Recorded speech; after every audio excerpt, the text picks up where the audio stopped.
Sehingga di dunia kiai itu ya meskipun saya akrab bupati, akrab mungkin wakil gubernur, saya itu ya jarang ketemu.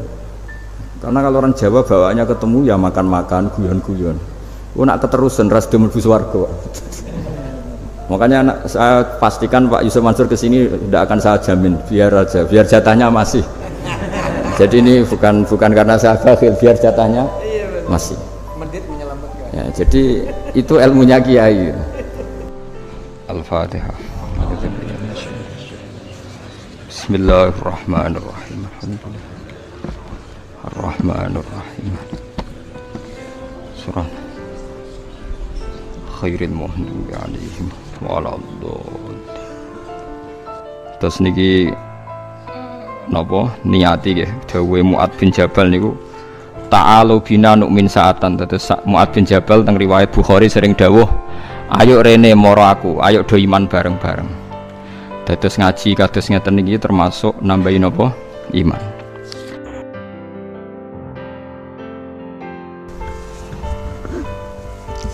Assalamualaikum warahmatullahi wabarakatuh.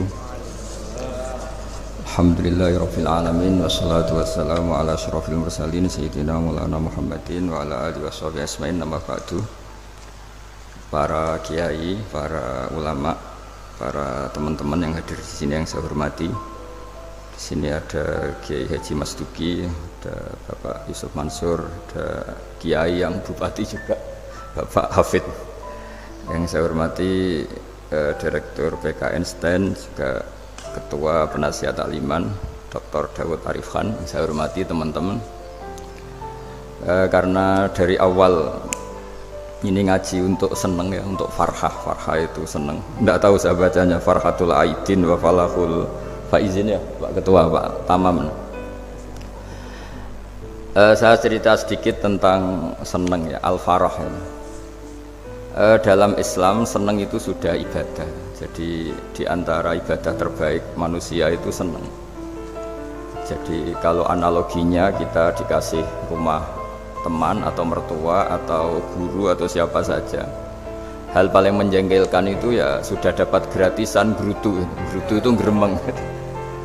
Nah ini kita sudah pakai buminya Allah itu gratis, pakai airnya ya gratis, pakai oksigen ya gratis, kok masih brutu, itu sudah jadi hamba yang nggak bener itu. Jadi bayangkan kalau kita pakai oksigen bayar, pakai buminya bayar, pakai airnya bayar semua, kayaknya kita tidak mampu membayar ya. Dan kita sama Allah hanya disuruh ikrar, disuruh sujud. Pentingnya ilmu satu, bahwa itu akan menjadikan satu perilaku. Misalnya begini ya, dulu itu kiai-kiai Jawa zaman dulu itu berpatokan, karena dulu pemerintahan Hindia Belanda, seorang lagi masih pemerintahan Hindia Belanda, itu dalil yang sering diutarakan itu sebaik-baiknya umara itu yang datang ke ulama, terus sejelek-jeleknya ulama itu yang datang ke umara. Tapi semenjak pemerintahan Indonesia dan kemudian ditandai beberapa tokoh kayak Gus Wahid putra Ki Hasyim jadi Menteri Agama, ada Gus Wahid putra Ki Wahab juga jadi Menteri Agama, ada Ki Fatur Rahman keluarga Mbah Maimun, keluarga Sarang juga pernah jadi Menteri Agama. Kemudian bersamaan dengan itu dibangunlah satu pegangan ilmu. Pegangan ilmu ini penting karena ini yang mengilhami semua orang Islam, terutama ya utamanya ulamanya.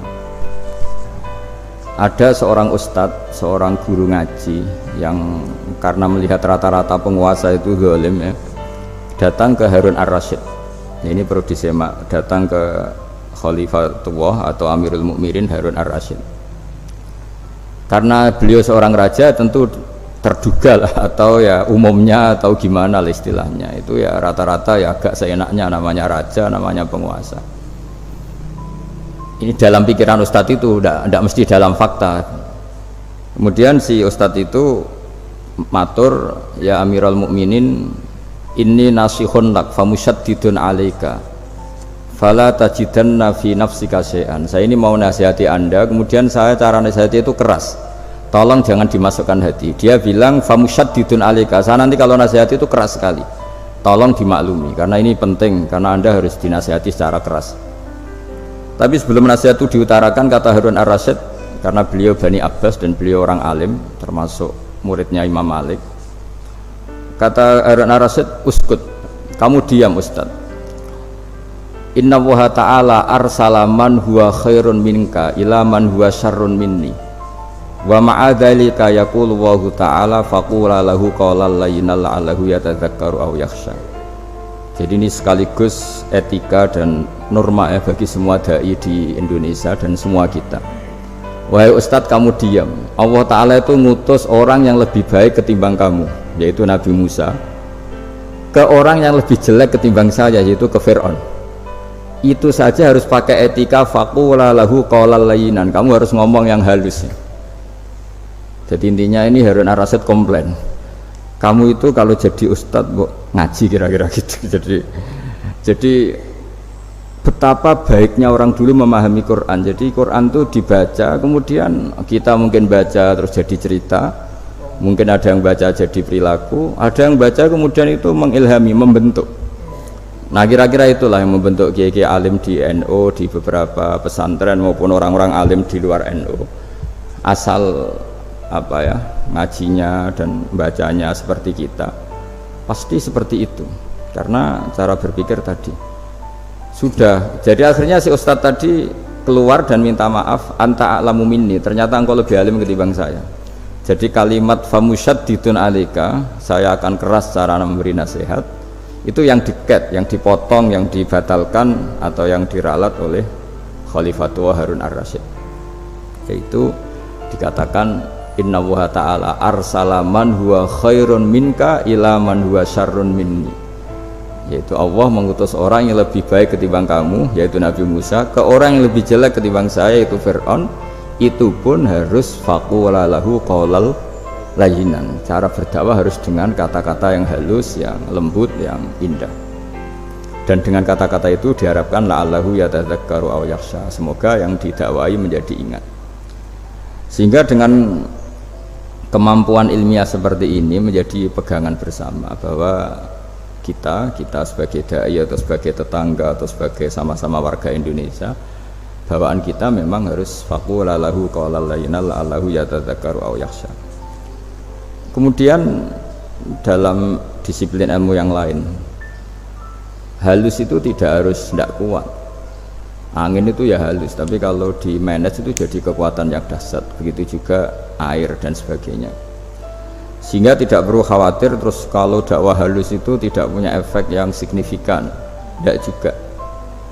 Allah Ta'ala itu pengelola angin. Angin itu kekuatannya dahsyat, sehingga Nabi Sulaiman dikasih kekuatan angin dan bisa terbang kemana-mana. Kemudian sekarang jadi teknologi yang banyak memanfaatkan angin, mulai rem, mulai apa saja. Sehingga dari cerita saya ini kemudian terus kiai-kiai itu membentuk dakwah termasuk di ekonomi dengan cara yang rileks. Nah cara rileks itu satu tentu dimulai dengan ilmu. Misalnya begini, saya beri contoh. Ketika ada orang melafadzkan kalimat la ilaha illallah, tiada Tuhan selain Allah. Kemudian kalimat ini mungkin kalau orang NU baca itu rutin ya, karena kiainya kelamaan ya yang ikut sambil tidur ya. Kalau tahlil itu disebut kiai tertentu itu mesti yang belakang wah suwi itu, kalau kiai itu lama itu. Nah kiainya juga karena jadi lakon ya kan lebih semangat karena pegang mic, biasanya gitu di NU itu. Kalau khotib mesti semangat karena yang pegang mic, yang dengerin mesti ngantuk karena monoton itu. Karena yang mendengerin sudah tahu pasti nyuruh baik meninggalkan yang jelek, jadi ilmunya sudah disimpulkan dulu. Setiap yang tidur di masjid mesti tak tanya kenapa tidur, ilmunya tidak ada perkembangan Gus, nyuruh yang baik meninggalkan yang jelek. Tapi kalau ilmunya agak ada perubahan kan dengar semua pasti nyuruh yang jelek meninggalkan yang baik. Karena watak manusia itu agak-agak suka fitnah, itu suka geger. Tapi kalau monoton itu mesti enggak itu. Tapi yang menjadi pegangan kita, saya ulang lagi, itu ilmu dulu. Saya ulang lagi, itu ilmu dulu. Saya berkali-kali menyontohkan, kalau ada orang kafir, orang yang tidak bersyahadat 70 tahun, kemudian dia bersyahadat sekali saja di akhir hayatnya, itu kata Allah, qulil ladzina kafaru iyantahu yughfar lahum ma qad salaf. katakan ke mereka yang kafir jika dia mau bersyahadat itu masa lalunya diampuni semua. Sehingga kedahsyatan kalimat ini luar biasa. Orang yang kafir 70 tahun saja barokahnya la ilaha illallah ini dosanya bisa diampuni semua. Nah kemudian karena ilmu ini tidak begitu populer atau kurang dipopulerkan atau kita sendiri kurang menghayati, sehingga la ilaha illallah itu lebih dianalisis cara lafadz ini, pelafatannya ada sanadnya ndak ya gitu. Terus cara melafatkan bareng-bareng seperti itu ada tumpengan ini bid'ah enggak ya. Jadi pertanyaannya sudah tidak tentang keramatnya atau sakralnya atau fadilahnya la ilaha illallah, tapi sudah macam-macam. Wiridan cara seperti ini ada hadisnya enggak, legal enggak, terus ada sanadnya enggak. Jadi saya mohon semohon-mohonnya untuk teman-teman yang di Al-Iman itu harus ngaji ya. Ngaji itu nanti kamu tahu cara mandang sebuah ibadah atau perilaku atau apa sajalah tahu. Karena al-ilmu yurisul ahwal, ilmu itu bisa mengilhami cara pandang. Dulu yaitu saya ulang lagi, ketika zaman Hindia Belanda, karena pemerintahnya Hindia Belanda itu ulama-ulama keras sekali, sejelek-jeleknya ulama itu yang datang ke Umaro. Tapi setelah era Mbah Hashim, era sampai Mbah Maimun, itu mereka peduli sama Umaro, sama semuanya sama-sama warga Indonesia yang ingin melihat Indonesia yang lebih baik. Sehingga banyak ya, kakak saya sendiri pernah wakil bupati, terus putra Mbah Maimun wakil gubernur, ini teman saya Ki Hafid ya bupati. Semenjak itu terus, dan itu nggak lepas dari cara pandang, yaitu cara pandang diantaranya adalah cerita tentang Nabi Musa yang Allah tetap peduli sama Fir'aun, sehingga tetap didakwai Nabi siapa? Musa. Dan posisi Musa datang bukan memanggil. Ya, cuma kayak sampai sekarang tuh belum pernah ke kantor bupatinya Pak Hafid, karena kadang-kadang orang terus curiga mengajukan proposal, jadi agak repot. Ketemu bupati itu sialnya kiai kan mesti pikirannya orang bupati ini nyangoni, kiai ini disangoni itu terus kayak kita fakir miskin itu. Jadi makanya saya itu belum pernah datang, tapi alhamdulillah karena beliau berambisi menjadi wa khairul umara mayatuna babal ulama. Jadi datang tapi sangat ambisius ingin mengalahkan ulama, karena dia kalau datang statusnya lebih tinggi. Ya tidak apa-apa, ini tawaduk tapi niatnya agak begitu tawaduk. Jadi datang. Makanya saya kemarin Yusuf Mansur pas datang, Pak Ustadz Yusuf Mansur saya datang harus sekali saja, kalau kedua kali ribet. Karena kalau beliau datang dia punya status tawaduk. Lama-lama yang didatangi jadi takabur, saya jadi yang ahli neraka, dia ahli surga. Saya akan rugi dong. Hanya rugi, gue kehilangan teh, kehilangan kopi, beliau berstatus tawaduk, saya berstatus takabur, kan repot. Makanya saya berharap jangan datang lagi. Karena jadi repot itu, jadi repot kan. Padahal saya kalau disuruh datang ke Jakarta kayaknya ya berat, selain sibuk juga takut ganggu saya ini. Jadi saya sering ke Jakarta, tapi ya tadi jarang ya. Biasanya nganggarkan waktu hanya pas saja, tidak kurang tidak lebih. Biasanya ngajar di pondoknya Pak Kures itu di Baitul Quran ya. Hanya ngajar santri-santri itu. Nah, jadi pemahaman Quran dulu itu kata Imam Ghazali, ini sekaligus karena ada Pak Ustadz Yusuf Mansur, itu membaca Quran itu membaca, bukan bercerita. Kalau kamu membaca seperti ini, kunta qori'an, kamu pembaca. Pembaca itu yang mengambil pelajaran. Tapi kalau kamu hanya cerita, itu namanya kunta hakian. Sebenarnya Anda tidak membaca Quran, tukang cerita. Misalnya tadi cerita Nabi Musa datang ke Fir'aun, itu kalau kamu hanya cerita, wah dulu itu ada orang namanya Fir'aun didakwai Nabi yang namanya Musa, ya ini namanya tukang cerita. Kalau kamu pembaca tidak gitu. Betapa baiknya Allah, orang sengawur Fir'aun saja inginnya Allah masih ingin diselamatkan dengan mengutus Nabi Musa kekasihnya. Itu namanya kunta qori'an, kamu pembaca betul, bukan kunta hakian, kamu tukang cerita. Begitu juga seterusnya tentang Quran, ayat-ayat seterusnya. Sehingga yang diharapkan dari pembacaan Quran itu memang kita sebagai ahli baca, ahli mu'tabir ya, ahli yang ngambil pelajaran, bukan tukang apa? Cerita. Sehingga dulu ketika Sayyidina Umar radhiyallahu anhu ketika membuka Baitul Maqdis atau Baitul Muqaddas dan diajak syukuran, pesta-pesta makan itu, beliau nggak mau.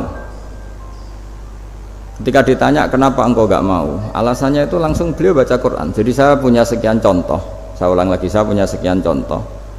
Orang-orang dulu dengan Quran itu menyatu, bukan sekedar dihafal tapi menyatu. Sehingga bawaannya itu sudah Qurani, sudah Qurani.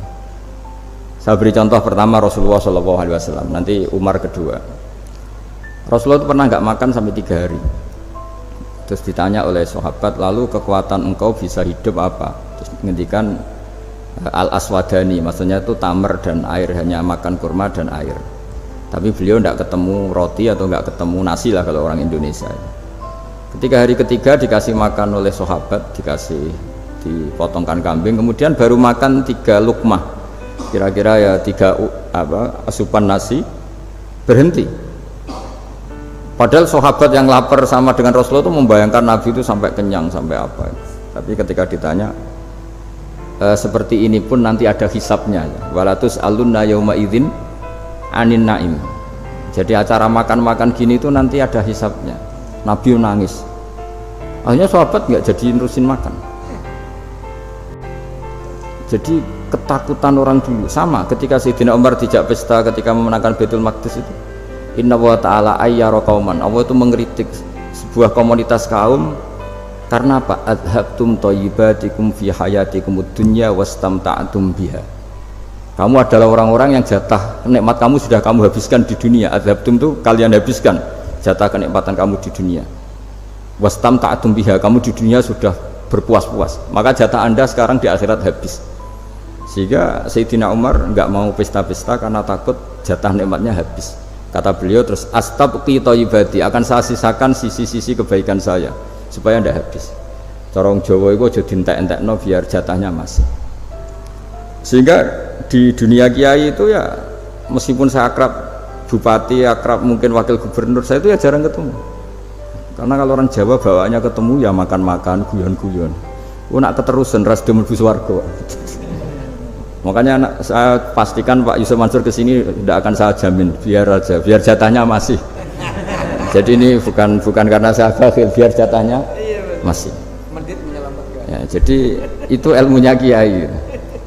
Nah, efek dari ilmu ini dahsyat. Kalau Anda berpikir tentang nasib Anda di akhirat, nanti bawaannya juga tidak akan mudah menyalahkan orang lain, tidak akan menghakimi orang lain karena sibuk dengan dirinya sendiri, tapi tidak dengan makna egois, tapi makna orang baik itu siapa? Orang yang sibuk dengan aib pada dirinya, dengan kekurangan pada dirinya, saking sibuknya mikir aibnya sendiri, tidak sempat mengoreksi aibnya orang lain. Itu awal ilmu.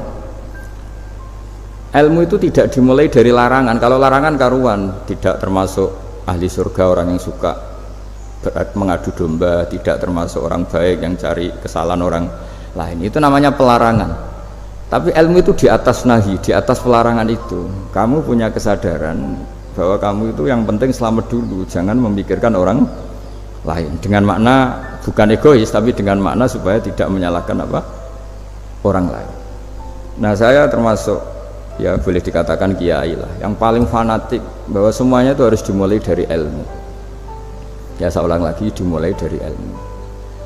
Nah, dari sini kemudian saya berharap Indonesia menjadi damai, menjadi baik. Itu bukan karena kita baik-baik banget ya, tidak mungkin kita ada nabi, tapi karena sudah sibuk dengan memikirkan kesalahan diri sendiri. Sehingga misalnya kita baca Quran, Rabbana dzalamna anfusana, lalu kita langsung ingat betapa hubungan kita dengan Allah itu harus ikrar dulu, merasa zalim dulu, merasa salah dulu. Nah, kalau semua orang merasa salah di depan Allah itu mesti bawaannya nggak mudah menyalahkan orang lain, karena kita bilang Rabbana dzalamna anfusana. Nah, itulah ilmu-ilmu yang mungkin banyak pembaca Quran tapi hanya baca, atau kalau baca ini tok disebut al-haqi, ahli cerita. Yang dibutuhkan tuh al-qari, pembaca kemudian mu'tabir, kemudian mau beriktibar, seperti yang dilakukan tadi Harun Ar-Rasyid tadi. Inna wa ta'ala arsala man huwa khairun minka ila man huwa syarrun minni wa ma'adzalika yaqulu wa ta'ala faqula lahu qaulal layyin. Ini kamu tidak usah memaksakan musyaddid keras sama saya, karena Allah Ta'ala telah mengutus orang lebih baik ketimbang kamu, yaitu Nabi Musa, ke orang yang lebih jelek ketimbang saya, yaitu Fir'aun. Itu saja harus beretika, faqula lahu qawlan layyinan la'allahu yatadzakkaru aw yakhsha. Dan alhamdulillah bawaan kita sebagai orang timur atau orang Jawa itu kalau mau ngandani orang itu halus sekali. Di antara bentuk kehalusan kata-kata diceritakan di ayat lain ketika Nabi Musa ketemu Fir'aun ini. Dawuhnya begini, fakul apa itu yang di juz 30 yang juz 30 ini yang bagian dari, kan tadi hanya faqula lahu qawlan layyinan. Lahu qawlan layyinan itu bentuknya apa? Ya, bentuknya apa? Itu Nabi Musa disuruh ngendikan sama Fir'aun. Apakah kamu mau saya nasihati? Faqul hallaka ila antazakka. Hallaka itu pilihan, hal itu istifham, laka itu otoritatif. Jadi betapa santonya kalimat itu, faqul hallaka ila antazakka.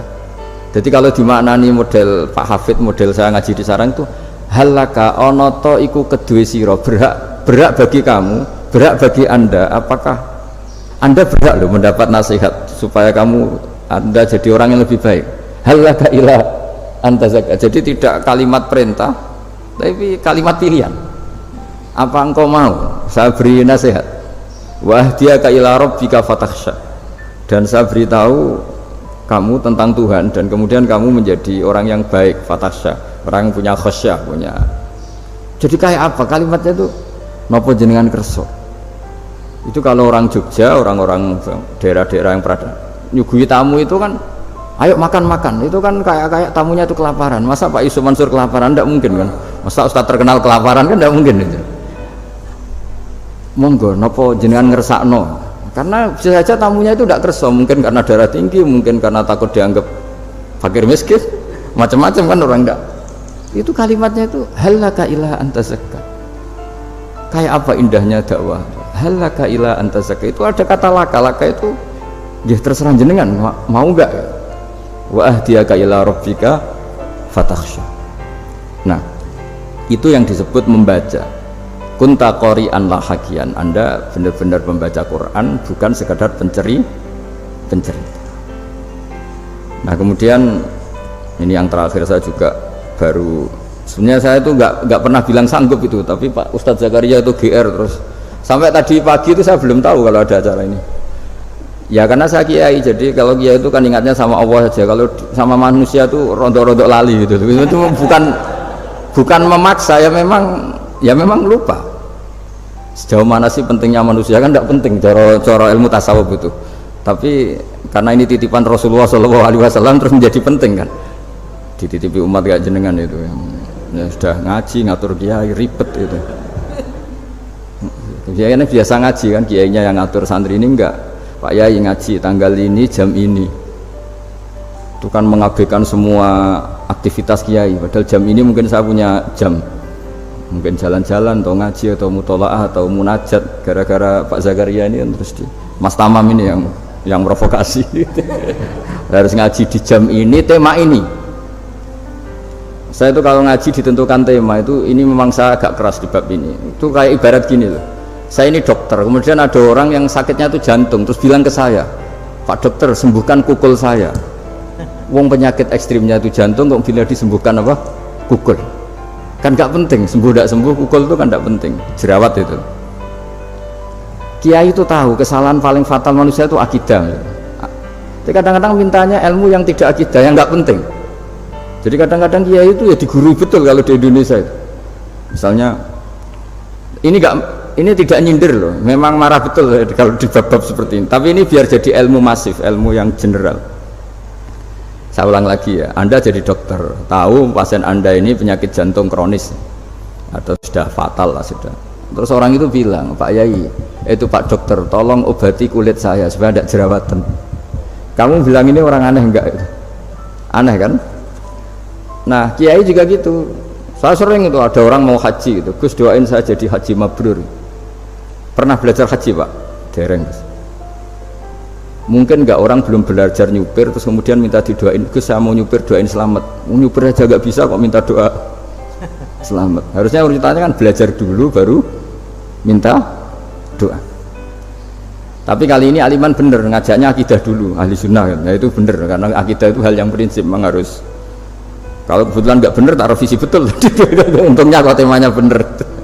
Jadi saya mohon ke seluruh orang-orang yang mau ngaji ke kiai itu tema itu biar yang milih kiai supaya tahu prioritas yang harus benahin. Jangan tema yang kita yang milih, jangan-jangan tema yang kita pilih itu tidak mendesak atau tidak penting. Ini bukan apa-apa, ini saking ingin baik saya ya, keinginan baik saya supaya dulu zaman sahabat ya gitu. Kalau ada pertanyaan salah sama Nabi dibenerin, cuma Nabi terlalu bijak, cara benerin tuh enak. Kalau saya karena tidak Nabi saja ya agak-agak kasar kan, kalau tidak Nabi tidak wajib bener terus. Yang wajib bener terus itu Nabi. Saya beri contoh ya. Nabi itu ngendikan tentang kiamat. Kiamat itu dahsyat, mengerikan gini-gini. Kalau pikirannya orang kampung itu begini, Nabi ini aneh. Cerita kiamat dahsyat tapi nggak ada tanggalnya, ada tahunnya. Harusnya ada dong biar kita bisa persiapan. Sehingga Nabi disomasi di tengah-tengah khutbah itu, ya Rasulullah mata sa'ah. Nah, karena ini orang Bedui, Nabi nggak dengerin, diulang lagi. Mata sa'ah ya Rasulullah. Ketika Nabi mengabaikan itu ada dua kelompok sahabat, yang satu bilang lam yasma, Nabi tidak dengar sehingga mengabaikan. Yang kedua bilang sami'a wa kariha, Nabi sebenarnya mendengar tapi tidak berkenan. Tapi diulang lagi ketiganya, ya Rasulullah mata sa'ah. Akhirnya Nabi jawab, mau tidak mau, karena kalau enggak ya namanya orang Bedui ngomong terus. Nabi balik tanya, ya karena cara berpikir dia kalau kiamat itu jelas kapannya kan bisa persiapan itu. Paling enggak pas mau kiamat terus pas ngaji Quran apa kan bisa persiapan itu. Akhirnya Nabi balik tanya, ma'atatalaha, kalau kamu berani tanya kiamat lalu persiapan kamu apa? Ya terus orang itu bilang masyhur tuh, ma'atatulaha kabira sholatin wala siyamin wala kada wa kada walakinni uhibbuka.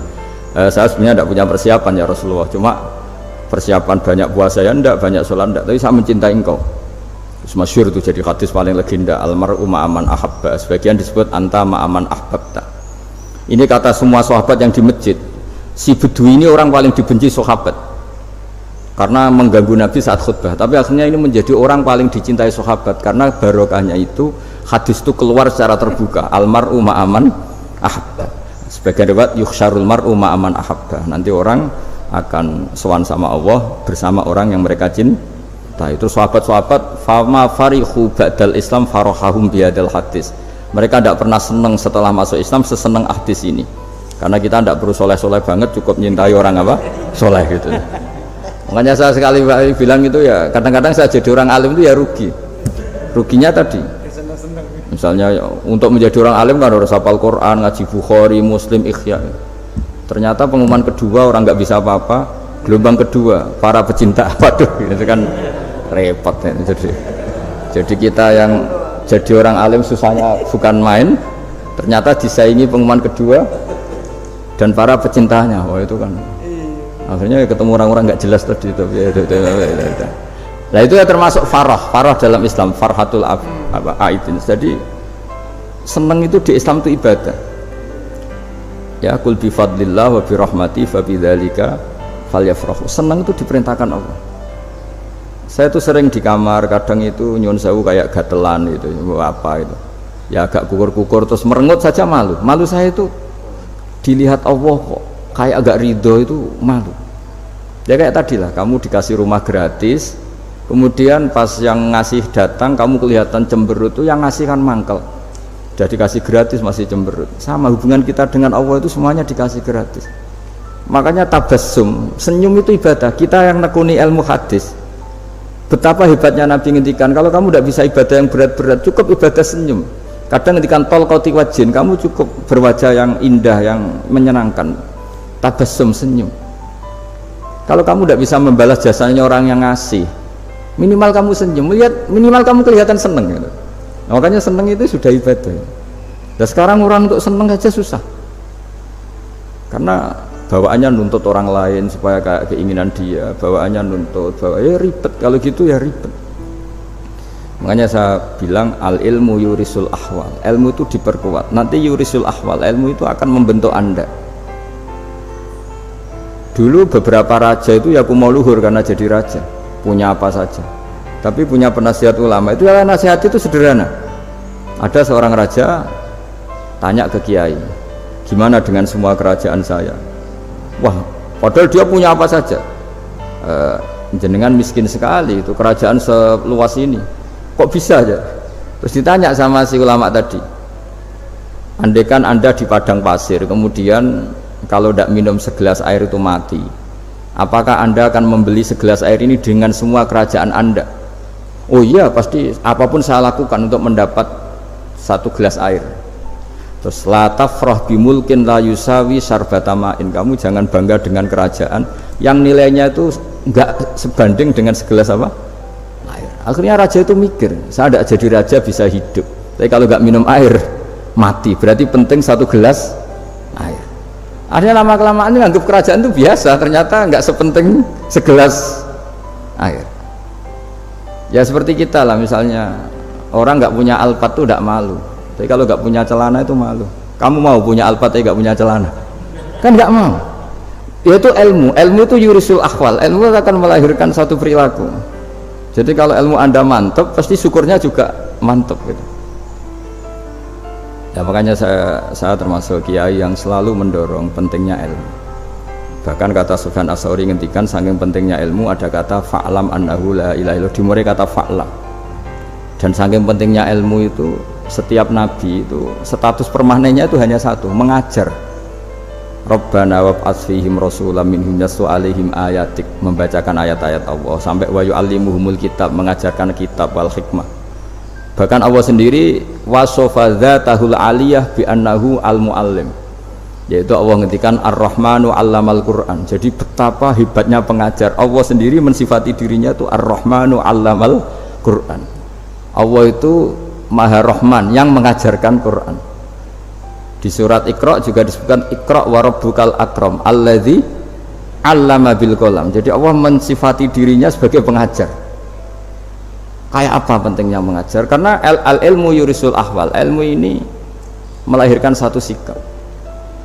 Pernah ada orang hartanya itu habis karena ngobati ibunya. Terus datang ke saya, dia sumpek karena hartanya habis ngobati ibunya. Terus dia bilang, Gus, saya ini sekarang sudah miskin karena ibu saya sakit dan harta saya habis untuk ngobati ibu saya. Terus tak guyoni sama saya, kon kepen pinter apa kepen goblok? Kepen pinter Gus. Ingin pinter apa ingin goblok? Katanya ingin pinter. Kalau ingin pinter bahasanya jangan gitu, harta kamu itu masih di akhirat karena habis untuk ngobati ibu. Bayangkan kalau habis untuk maksiat itu habis betul.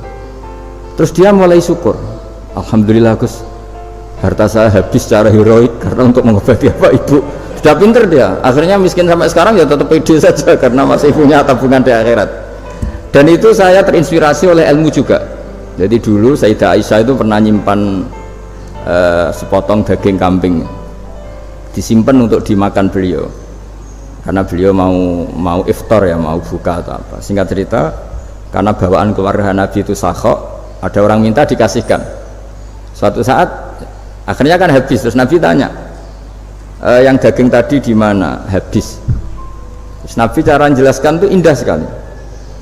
Harta kamu itu baju yang kamu pakai nanti ya rusak, yang kamu makan nanti ya ke WC.